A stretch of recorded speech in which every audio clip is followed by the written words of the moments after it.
अयोध्या में बीजेपी का प्रत्याशी हार गया। उसके पीछे क्या राज है, क्या भेद है, मैं वो खोलने की कोशिश कर रहा हूँ। दोस्तों, बीजेपी का जो प्रत्याशी है वहाँ पे हार गया, उसका जो राज है वो मैं खोलने की कोशिश कर रहा हूँ। उसके पीछे क्या षड्यंत्र है वो समझ जाइए।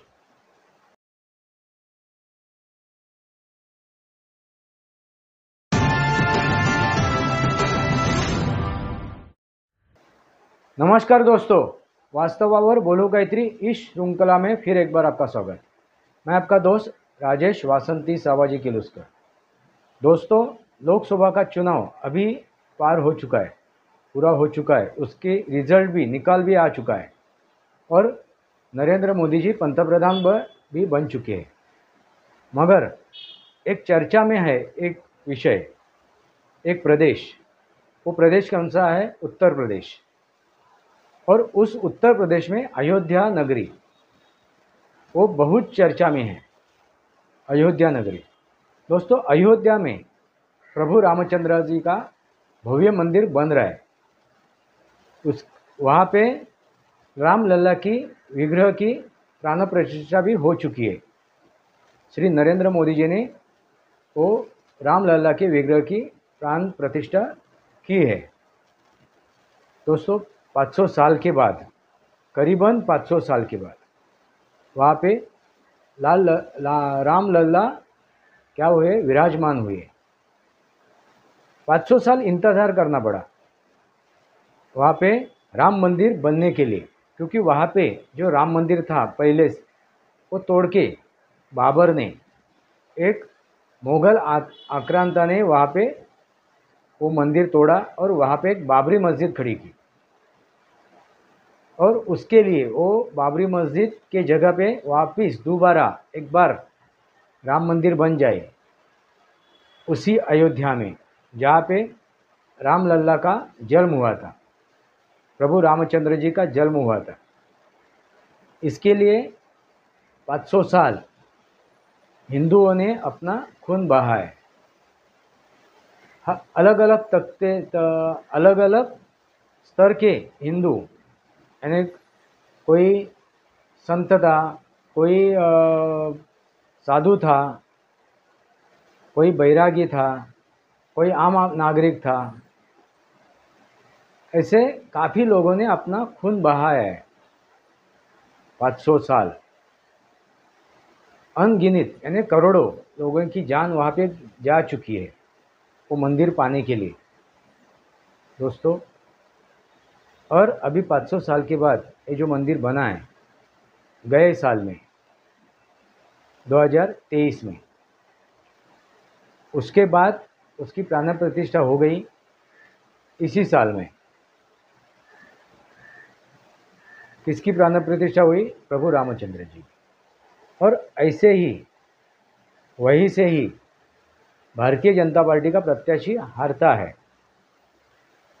देखो, एक मजाक की बात नहीं है, एक समझने की बात है, गौर करने की बात है। दोस्तों, वहाँ पे भारतीय जनता पार्टी का एक प्रत्याशी हारता है, उसके पीछे क्या राज है, क्या षड्यंत्र है, वो भी समझना जरूरी है। दोस्तों, इतने साल वो मंदिर बनाने के लिए लाखों करोड़ों लोगों ने अपनी जान निछावर की है। उसके बाद नरेंद्र मोदी जी के कार्यकाल में ही ये प्रभु रामचंद्र जी का मंदिर खड़ा हो चुका है, बन पाया है, और वहाँ पे राम लल्ला विराजमान हो चुकी है। ऐसा होने के बावजूद वहाँ पे बीजेपी यानी नरेंद्र मोदी जी की पार्टी का एक प्रत्याशी हारता है, पूरी तरह से हारता है। दोस्तों, इसके ऊपर अभी काफ़ी बातें होने लगी है। काफ़ी लोग अयोध्या वासियों को गद्दार कहने लगे। दोस्तों, अयोध्या वासी गद्दार नहीं है। गद्दारी किसने की ये भी समझना जरूरी है। दोस्तों, नरेंद्र मोदी जी ने 10 साल में सबका साथ सबका विकास, क्या सबका साथ और सबका विकास, और सबका विश्वास और सबका प्रयास। मगर काम किसके ऊपर हुआ? सबका साथ और सबका विकास। नरेंद्र मोदी जी ने 4 मंत्र दिए, सबका साथ, सबका विकास, सबका विश्वास और सबका प्रयास। यहाँ पे कहाँ पे कम हो गया? सबका विश्वास। दोस्तों समझ लीजिए, सबका साथ नहीं मिला, सबका विश्वास भी नहीं मिला और सबने प्रयास भी नहीं किया। सबका विकास हो गया, एक ही बात हो गई। 4 जो मंत्र थे उसमें से एक ही बात हो गई, जो बात नरेंद्र मोदी जी को करनी थी, सबका विकास। मगर सबका साथ नहीं मिला, सबका विश्वास वो प्राप्त नहीं कर पाए और सबने प्रयास भी नहीं किया। अब ये तीनों चीज़ें हम लोग देखते हैं। सबका साथ, सबका साथ में क्या है? नरेंद्र मोदी जी ने जो सिलेंडर बांटे, जो बिजली दी हर एक घर में, जो रास्ते बनाए, जो घर बनवा के दिए गरीबों के लिए, आयुर्मान क्या बोलते हैं उसको, यानी मरीजों के लिए एक लोक कल्याण योजना भी उन्होंने चलाई, वो भी हर एक के लिए थी। आयुष्मान भारत, आयुष्मान भारत उसमें हर एक के लिए थी। स्टार्टअप इंडिया, स्किल इंडिया, जितने भी योजना उन्होंने लाई वो हर एक के लिए थी, हर एक नागरिक के लिए थी। जो भी वो योजना पाना चाहता है, उस योजना के साथ काम करना चाहता है, वो योजना के को लेके काम करना चाहता है, ऐसे हर एक इंसान को, फिर वो कौन से धर्म का है, कौन से जाति का है, वो उन्होंने देखा नहीं। सबका साथ, सबका विकास किया, सबके विकास किया, मगर सबका साथ मिला नहीं। दोस्तों सबका साथ नहीं मिला, इसके पीछे क्या कारण है? एक तो डर और लालच, डर और लालच। उसमें किसने साथ नहीं दिया? तो मुसलमानों ने साथ नहीं दिया। 100% मुसलमानों ने इंडिया आघाड़ी को, यानी वहाँ पे जो कांग्रेस और अखिलेश यादव की पार्टी, समाजवादी पार्टी भाजपा के विरोध में लड़ रही थी, उनका समर्थन किया 100% मुसलमानों ने। उसकी वजह क्या है? एक तो डर और लालच। डर क्या था कि भाजपा की सरकार तीसरी बार आएगी तो आपका जीना हराम हो जाएगा, ये डर था। आपका जीना हराम हो जाएगा, ये देश हिंदू राष्ट्र बन जाएगा, ये डर उनके दिमाग में था, उनके दिल में था। और लालच क्या था? जो राहुल गांधी ने जो प्रचार दौरे किए थे, प्रचार सभा लिए थे, जो भी उन्होंने उस समय वक्तव्य किए थे कि खटाखट खटाखट खटाखट खटाखट खटाखट। दोस्तों आप समझ गए होंगे मुझे क्या कहना है। जो खटाखट योजना उन्होंने जनता को गिनाई, जो जब कांग्रेस सत्ता में आ जाएगी तो खटाखट खटाखट ये योजना जनता को मिलेगी, और ज़्यादा तक किसको मिलेगी? तो मुस्लिमों को मिलेगी, मुस्लिमों को मिलेगी। वो लालच, ये लालच। बाद में आपने देखा जब 4 जून के बाद जब निकाल लगे, रिजल्ट आया, उसके बाद मुसलमानों की औरतें ये कांग्रेस के कार्यालयों के सामने पैसा लेने के लिए वो उनका पत्र लेके खड़े थे। लालच दोस्तों, इसलिए सबका साथ नहीं मिला। और डर क्या था? और किसके दिल में डर बिठाया था? जो दलित है, वंचित है, ST NC वाले, OBC है, उनके दिल में डर बिठाया था। किस बारे में? तो संविधान खत्म हो जाएगा, लोकतंत्र खत्म हो जाएगा, संविधान के वजह से आपको जो फ़ायदा मिल रहा है, आपको जो फ़ायदे मिल रहे वो फ़ायदे बंद हो जाएंगे और आपका नुकसान हो जाएगा। ये डर किसके दिल में बिठाया? जो दलित जनता है, जो ST SC है, जो अति पिछड़े है, OBC है, उनके दिल में डर बिठाया था, इसलिए उनका भी साथ नहीं मिला, इसलिए इनका भी साथ नहीं मिला। सबका विश्वास, अभी दूसरी चीज़ है, तो सबका विश्वास। तो सबका विश्वास नहीं था दोस्तों, ये मुसलमानों का विश्वास नहीं था BJP के ऊपर, नरेंद्र मोदी जी के ऊपर, वो पहले से ही नहीं है और आगे चल के भी होगा वो मैं बता नहीं सकता, क्योंकि मुसलमान किसी भी राष्ट्र का हो ही नहीं सकता है। पूरे वर्ल्ड में जितने भी राष्ट्र है, जितने भी देश है, वो किसी भी देश का नहीं होता है। उनका एक ही एजेंडा है, उनका एक ही चीज़ के ऊपर भरोसा है, वो कुरान और धर्म, मुस्लिम धर्म, इस्लाम, बस। उसके अलावा उनको कुछ दिखता नहीं है। भले वो जो देश है या वो राष्ट्र है वो इस्लामिक राष्ट्र हो, तो भी उनके दिल में शक होता है कि हम लोग यहाँ पे सुरक्षित है कि नहीं है, यहाँ पे हमें सुरक्षा मिलेगी कि नहीं मिलेगी, हमारा धर्म, हमारा मज़हब एक खतरे में आ तो नहीं जाएगा। ये इनको लगातार दिल में लगा ही रहता है, क्योंकि उनके कुरान में ये बातें लिख के रखी हुई है। कुरान में ये भय, कुरान से ही ये भय फैला हुआ है, इसलिए वो किसी के ऊपर भरोसा नहीं रखते, वो किसी के ऊपर भी भरोसा कर नहीं सकते। तो किसके ऊपर भरोसा करते हो? जिसके बारे में उसके मन में डर है, जिसके बारे में उसके मन में डर है, उसके विरोध में जो खड़ा है।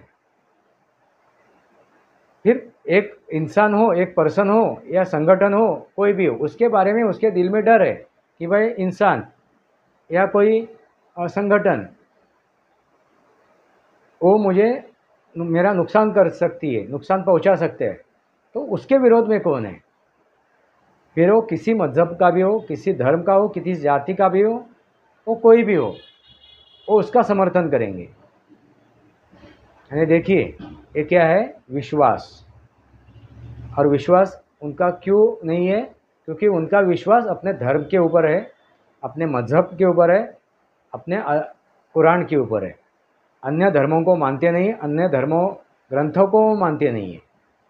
उनको एक ही लगता है जो भी इस धरातल पे है वो इस्लामी है और कुरानी वो पवित्र ग्रंथ है। बाकी के ग्रंथ, बाकी के किताबें वो क्या है?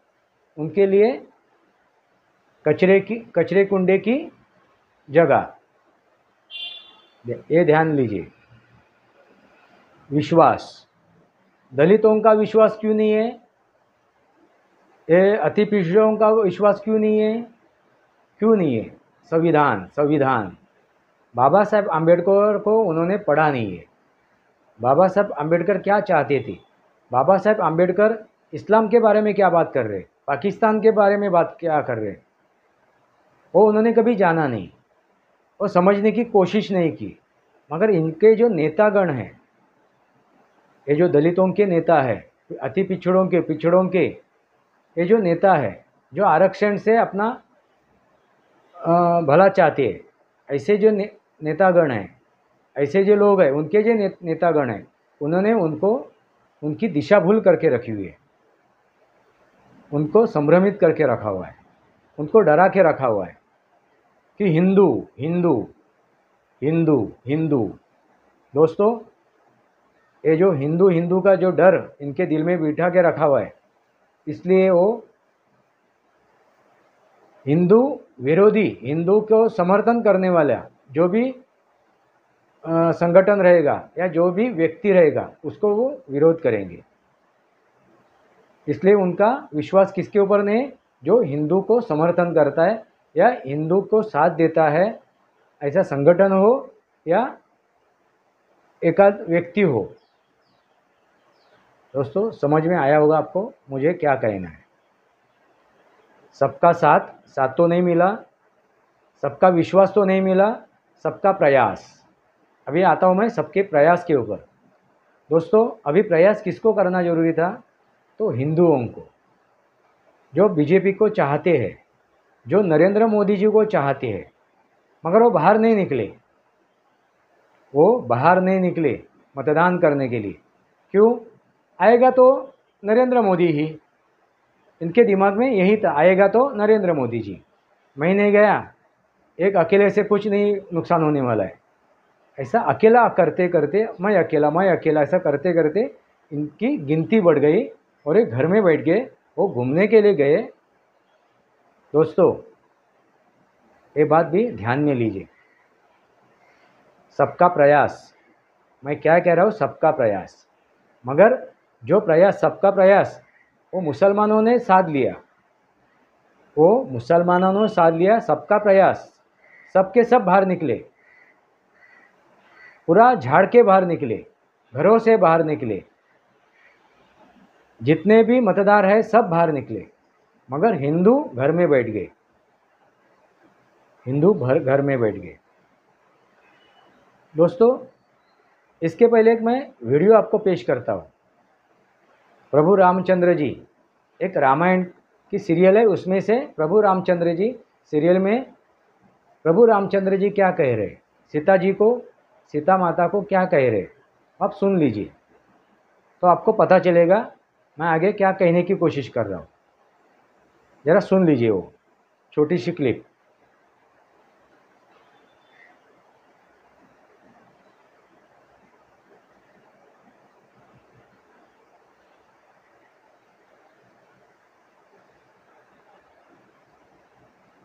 दोस्तों आपने सुना होगा प्रभु रामचंद्र जी क्या कह रहे हैं।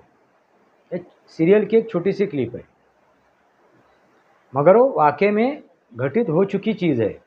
वाकई में ये सही चीज़ है, सत्य है, वास्तव है।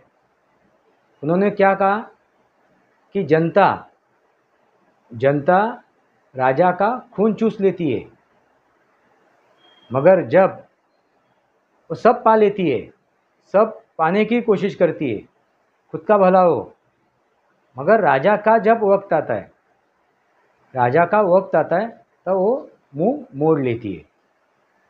राजा को देने के लिए उसके पास कुछ नहीं रहता है। यही मतलब है। राजा से ये मुझे पाना है, ये चाहता हूँ, वो मुझे चाहिए, ये मुझे क्यों नहीं मिला, ये मैंने क्यों नहीं पाया, ये सब चाहती है। वो खून चूस लेती है। दोस्तों ध्यान में लीजिए, नरेंद्र मोदी जी ने हर एक चीज़ उनको देने की कोशिश की 10 साल में। जो 70 साल में हो न सका वो चीज़ नरेंद्र मोदी जी ने काफ़ी हद तक पूरे देशवासियों को दी, उन तक पहुंचाई।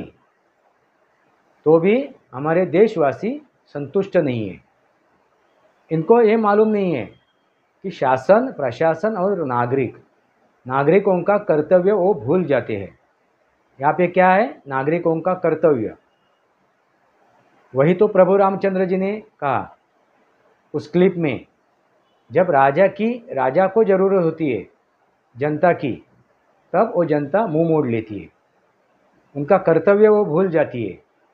कहने का मतलब आप समझ जाइए, ये लोकतंत्र है।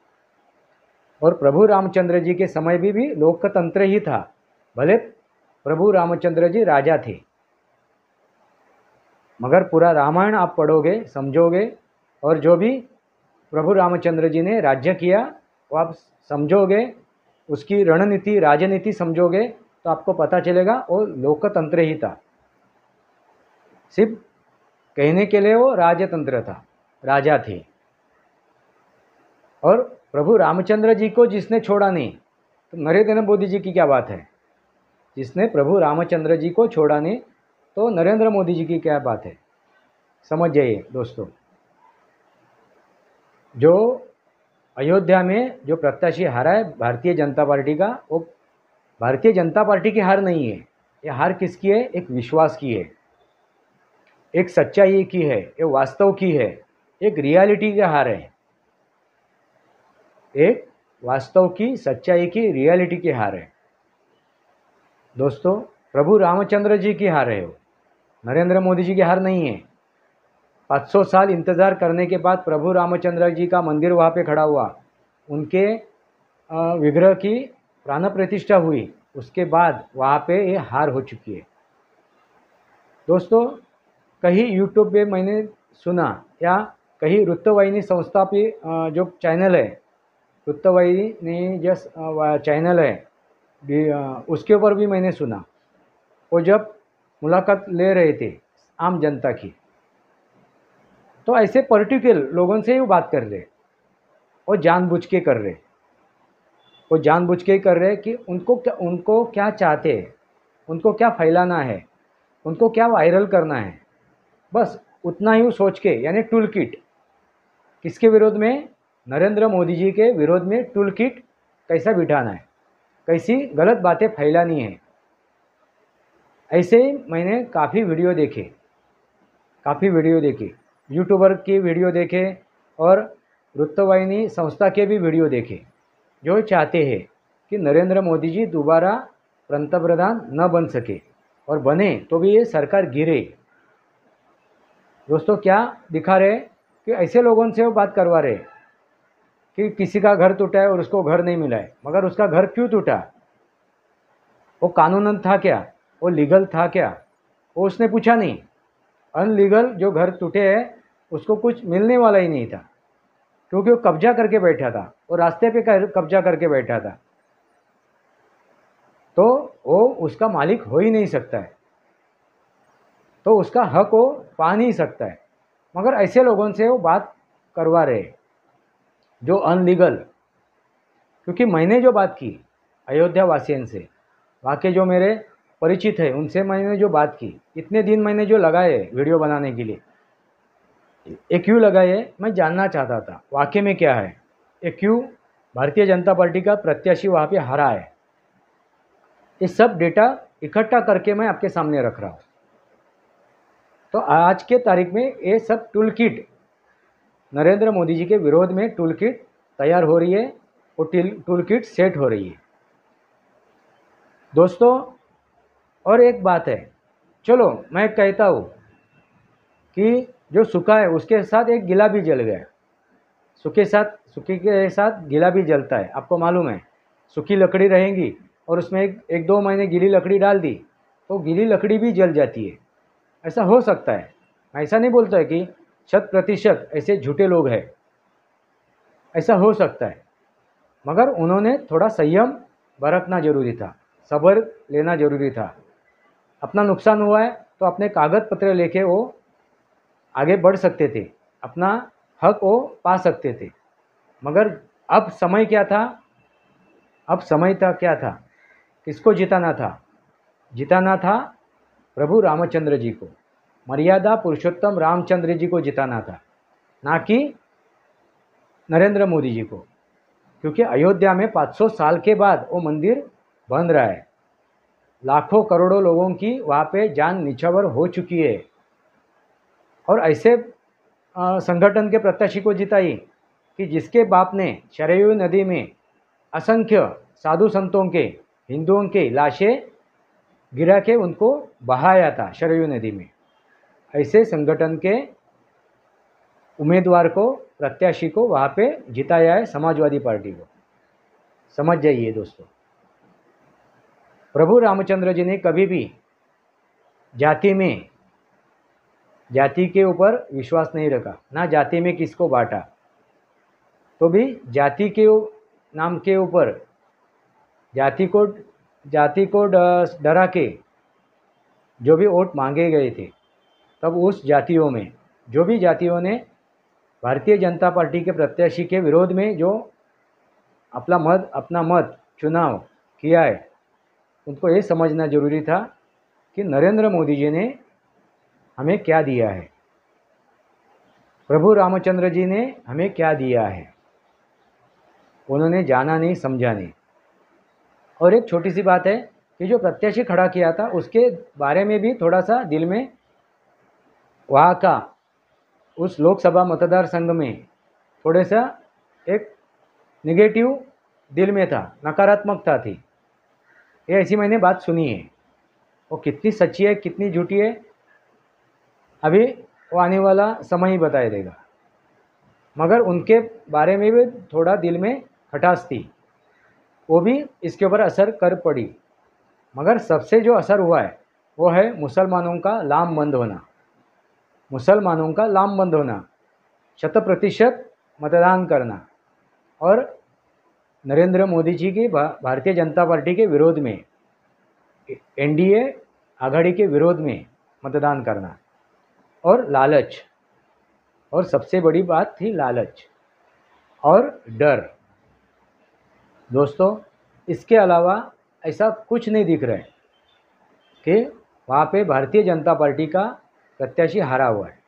यहाँ पे हार भारतीय जनता पार्टी की नहीं हुई है। मैं वापस दोबारा दोहरा रहा हूँ, यहाँ पे जो हार हुई है ना, वो हार हुई है राम लल्ला की हुई है, रामचंद्र जी की। वहाँ पे जो हार हुई है वो मर्यादा पुरुषोत्तम की हुई है।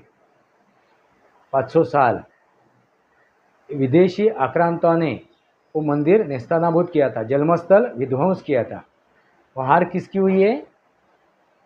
प्रभु रामचंद्र जी की। मर्यादा पुरुषोत्तम राम, मर्यादा लांघी। किसने लांघी? वहाँ का जो मतदार था उन्होंने। और दोस्तों, एक चीज़ है कि हम लोग कहते हैं कि अयोध्या अयोध्या। दोस्तों, अयोध्या यानी वहाँ का एक शहर है, वो मतदार संघ का पूरा एरिया नहीं है। जो लोकसभा मतदार संघ था उसका पूरा एरिया यानी अयोध्या नहीं है। जैसे हम लोग कहते हैं, अभी मैं कहता हूँ जिस लोकसभा मतदार संघ में बैठा हूँ वो है ईशान्य लोकसभा, मुंबई का ईशान्य लोकसभा मतदार संघ। अभी इसमें मैं जहाँ पे बैठा हूँ घाटकोपर है।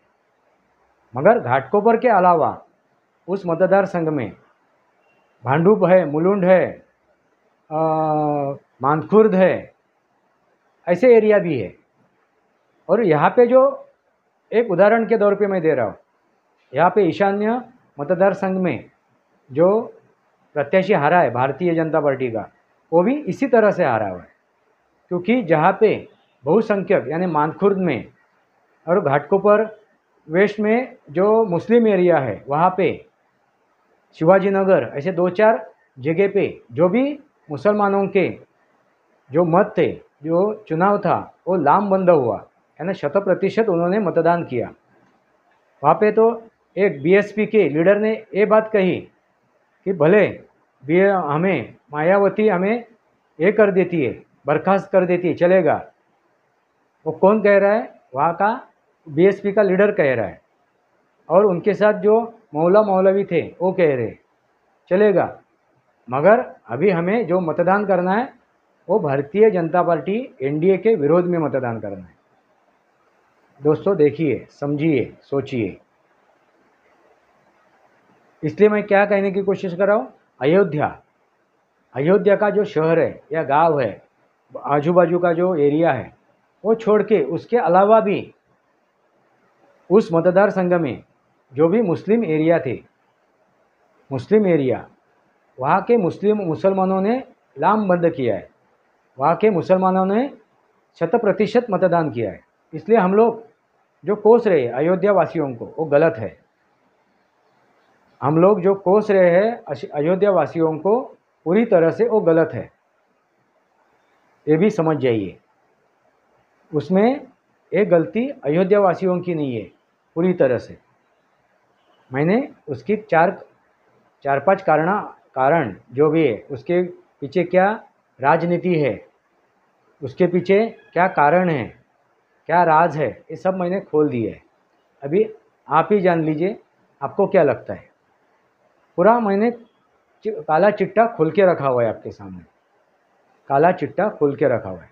अभी आपको क्या लगता है, अयोध्या की हार अयोध्या वासियों ने की है? वाकई में सिर्फ और सिर्फ अयोध्या वासियों ने की है कि और किसने की है? अभी जवाब दीजिए। वास्तवावर बोलू काहीतरी है इस श्रृंखला को सब्सक्राइब कीजिए, बेल आइकन दबाइए। मेरे विचार सही लगे तो लाइक कीजिए, आपके विचार कमेंट बॉक्स में लिखिए। आज के लिए इतना ही। भारत माता की जय, वंदे मातरम। जय भारत, जय महाराष्ट्र।